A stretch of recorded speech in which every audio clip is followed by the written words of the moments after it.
Sambandam was a form of marital system primarily followed by the Nairs in what is the present-day Indian state of Kerala. This system of marriage was followed by the matrilineal communities of Kerala. The custom is no longer observed in the 21st century. Alternate names for this system were used by different social groups and in different regions. They included Pudavamuri, Pudavakoda, Vastradanam, Vitaram Kayaruka, Mangalam and Uzhamporukkuka. According to Act 4, Madras Marriage Act, 1896, a Sambandham means ceremony. On a suitable date fixed by the astrologer, the groom and his family would arrive at the house of the bride. They would be entertained in the southern hall of the house, which would be specially decorated for the ceremony. 2 big brass oil lamps and paras of paddy would be kept in the center of the room, with a bunch of coconuts in front of the lamp. The groom would be seated before the lamp.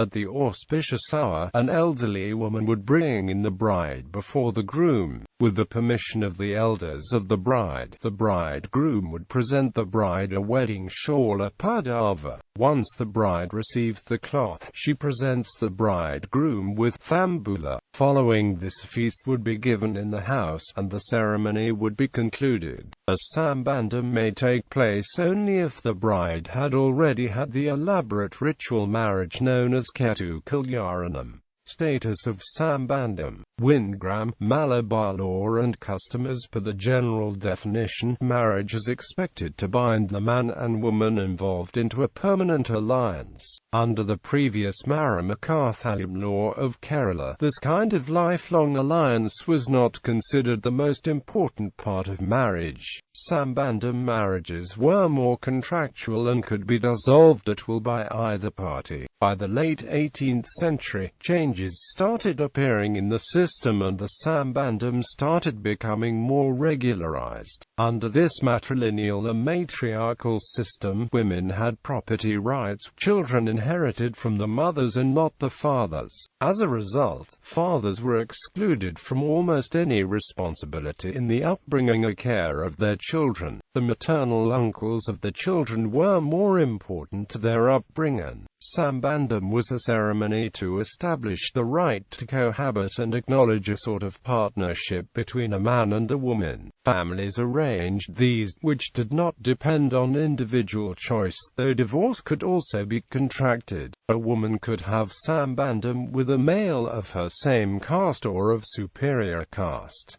But Sambandam cannot be considered synonymous to concubinage. It was regulated because it could only be contracted after certain rituals for the bride, which were mandatory on the pain of excommunication. William Logan in his Malabar Manual says on page 136, Nambudiri Valley. The Valley system was beneficial to the matriarchal upper castes as well as to the patriarchal Nambudiri and other Brahmin castes of Kerala. Among the Nambudiri, only the eldest son was permitted to marry. This was intended to maintain the integrity of ancestral property and prevent its being divided among too many descendants. The remaining males contracted Sambandams with Kshatriya princesses, aristocratic Nair ladies, or from the other matriarchal castes, allowing the priestly Brahmins to cement ties with the ruling aristocracy.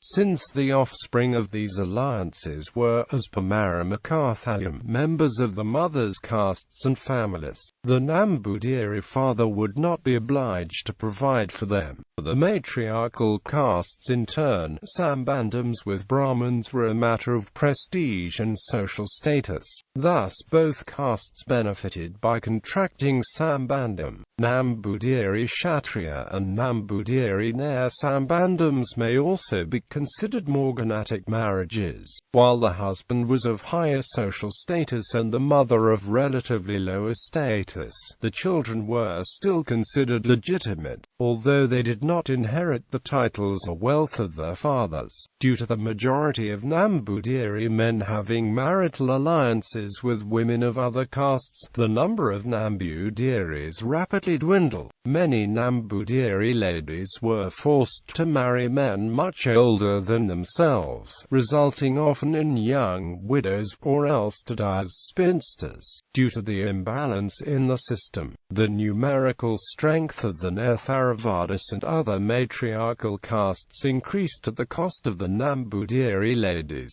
Changes in Sambandam in Kerala. The Malabar Marriage Act 1896 was a failed attempt to legitimize Sambandam. Similar legislation in the southern parts of the region followed much later, namely, the Travancore Act of 1912 and 1925, and the Cochin Act of 1920. Nambudiri Yogakshema Mahasabha, a revolutionary group of Nambudiris founded in 1908. From 1919 agitated for all Nambudiris to marry within their own community. The Sabha declared the marriages of younger brothers from within the community as official, irrespective of whether the elder brothers were married or not.